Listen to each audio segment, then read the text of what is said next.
बिस्मिल्लाहिर्रहमानिर्रहीम। Welcome to daily math classes. आज हम कंसेप्ट ऑफ कम्प्लेक्स नंबर्स का टॉपिक जो है वो स्टार्ट करेंगे। इसको हमने जो फर्स्ट वाला जो प्रीवियस लेक्चर है उसमें हमने ये देखा था कि जो नेगेटिव नंबर है उनका स्क्वायर रूट को हम सोल्व कैसे करते हैं। आज हम ये देखेंगे कि कम्प्लेक्स नंबर जो है वो बने कैसे थे और इसकी प्रॉपर जो डेफिनेशन है वो हम देखेंगे। अगर आप सारा कुछ जानना चाहते हैं तो इस वीडियो को प्रॉपर और अच्छी तरीके से देखें, तो आपको इस लेक्चर की आपको पूरी और कंप्लीट जो है वो समझ आ सके। तो आइए हम स्टार्ट करते हैं। सबसे पहले जो कम्प्लेक्स नंबर था, कम्प्लेक्स नंबर बेसिकली 16वीं सेंचुरी में एक इटालियन मैथमेटिशियन था कार्डिनो। उसने ये कंसेप्ट ऑफ कम्प्लेक्स नंबर जो है मतलब उसका कम्प्लेक्स नंबर का जो कंसेप्ट है वो पेश किया था और इसको प्रॉपर तरीके से डिफाइन किया था। फर्स्ट वाले लेक्चर में हमने नेगेटिव नंबर का जो स्क्वायर रूट है उसको हल करना सीखा था कि नेगेटिव नंबर का जो स्क्वायर रूट है उसको आप सोल्व कैसे करते हैं। उसके बाद कार्डिनो आया, इसने ये प्रॉपर कंसेप्ट पेश किया जो कम्प्लेक्स नंबर्स है उसको आपने लिखना कैसे है। उसने कहा था कि जो भी कम्प्लेक्स नंबर्स होगा उसको आप x प्लस वाई अयोटा की फॉर्म में लिख सकते हैं। अब जो भी आपके पास कम्प्लेक्स नंबर होगा, a complex number is a number express in the form of x plus Y iota. मतलब इसको आप दो नंबर्स के फॉर्म में आप मर्ज करके जो है वो लिख सकते हैं। अब x एंड y आपके पास रियल नंबर है, रियल नंबर से मुराद x और y की जगह पर आप कोई भी नंबर लिख सकते हैं। प्लस वाला नंबर भी लिख सकते हैं, माइनस वाला नंबर भी लिख सकते हैं, फ्रैक्शन वाला नंबर भी लिख सकते हैं और स्क्वायर रूट वाला नंबर भी लिख सकते हैं।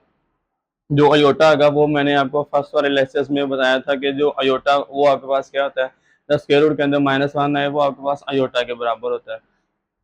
तो इधर से इसने बोला कि iota is the imaginary unit defined by iota square is equal to -1। इसकी मैंने कुछ यहाँ पर एग्जांपल्स लिखी है। ये 4 + 7 अयोटा, ये आपके पास x की जगह पर मैंने 4 लिखा हुआ है और y की जगह पर यहाँ पर 7 लिखा हुआ है। x और y की जगह पर कोई भी नंबर आप लिख सकते हैं, चाहे वो नंबर आप प्लस वाला लिखें चाहे वो नंबर आप माइनस वाला लिखें, वो कम्प्लेक्स नंबर ही होगा।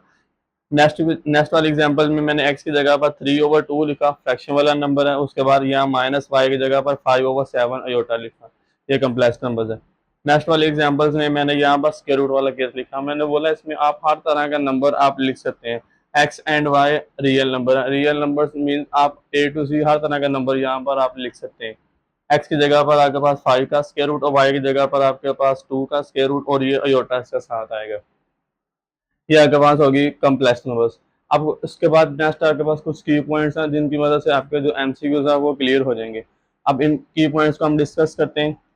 First one is the complex number is denoted by Z. Complex numbers को आप जो सिंबल होगा इसको आप स्मॉल जी से डिनोट करेंगे। The complex number is written as, complex numbers को आपने यहाँ पर लिखा होता है एक्स प्लस वाई अयोटा। जब यहाँ पर आप करेंगे तो इसका सिंबल जो है वो जी होगा, आगे एक्स प्लस वाई अयोटा आएगा।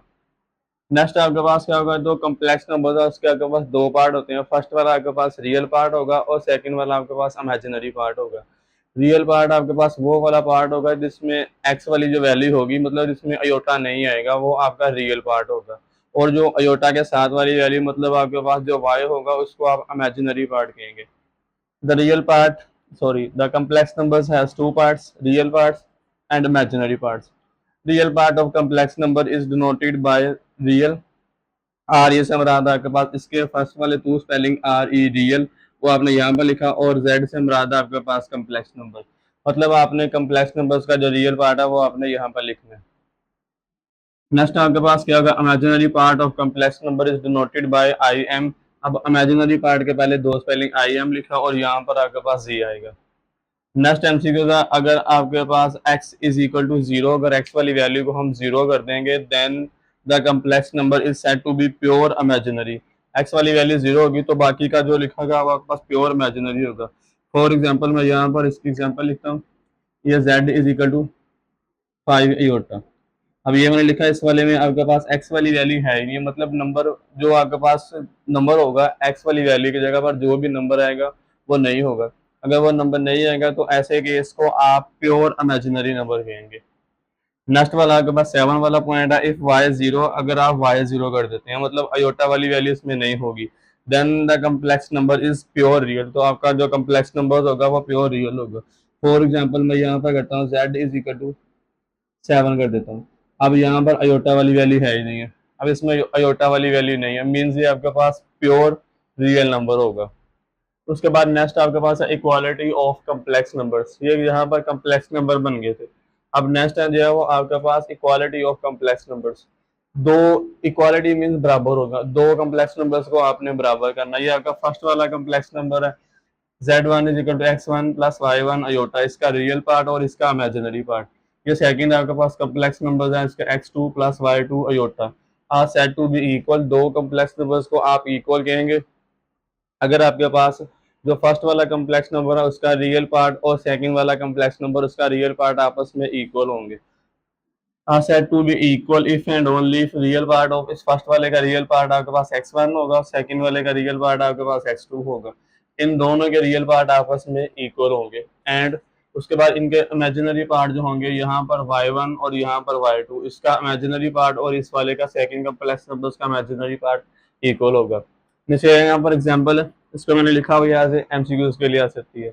अब ये वाला आपके पास ये सिंपल रियल वाली वैल्यू और ये आपके पास इमेजिनरी वैल्यू, रियल और इमेजिनरी वैल्यू मिलके आपके पास बन जाता है कम्प्लेक्स नंबर।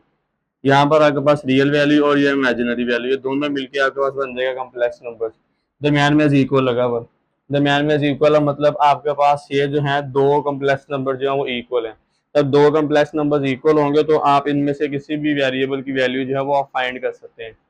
अब हमने क्या करना है, यहाँ से अल्फा बीटा की वैल्यू फाइंड करनी है, तो हम यहाँ से क्या करेंगे, इधर से हम बाय कंपेयरिंग करेंगे, इस वाली वैल्यू को आप कंपेयर करेंगे बाय कंपेयरिंग। इधर से आपके पास अल्फा की वैल्यू है और ये माइनस का 2 है, अल्फा इज इक्वल टू -2 होगा।